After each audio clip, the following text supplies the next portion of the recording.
माझी तुम्हाला विनंती आहे की बसा ना, एक मुद्दा तुम्ही फक्त समजून घ्या।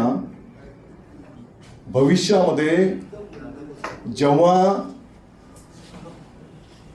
बोर्ड वाइज कंपॅरिझन होणार आहे त्याच्यामध्ये जेव्हा पॉइंट्स देण्याचा विषय येणार आहे तर त्या क्षेत्रात त्या विषयांच्या माध्यमातून जेव्हा ते गुण दिले जाणार आहेत भविष्यामध्ये, तर त्या काळामध्ये आपले विद्यार्थी जसं पाठीमागच्या काळामध्ये आपण मराठी तर हा आपला स्वाभिमान आहे, बिलकुल कोणाचंच दुमत असता कामा नये, परंतु काही वर्षांच्या पासून जसं आपण इंग्रजी कदाचित जागतिक पातळीवर किंबहुना देश पातळीवर संवाद म्हणून ती भाषा स्वीकारली गेली असेल, तर त्याच पद्धतीने तिसरी भाषा याचे पॉइंट्स गुण आपण भविष्याच्या विद्यार्थ्यांना ते मिळायला पाहिजेत।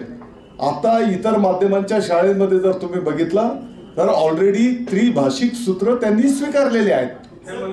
आणि म्हणून राज्य आहे हिंदी भाषिक राज्य, तुम्ही म्हणता मराठी आणि हिंदी मध्ये साम्य आहे, मग हिंदी भाषिक जे राज्य आहे तिथं मराठी ती भाषा असणार आहे का?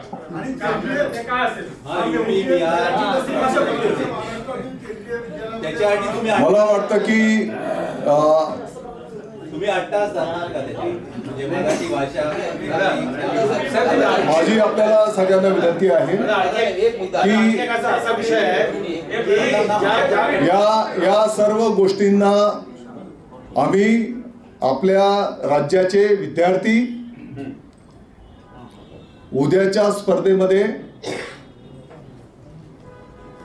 ते सक्षमपणे टिकले पाहिजेत। या भावनेतून अभ्यासपूर्ण पाठीमागच्या काळामध्ये अनेक महोदयांनी या विषयावर अभ्यास करून हा निर्णय केलेला। याच्यामध्ये कोणाला कमी लेखणं किंवा कोणाला काही आम्ही शिकवायला जातो आहोत अशातला बिलकुल काही हेतू नाही। तत्राप मी आता जसं सांगितलं की अनिवार्य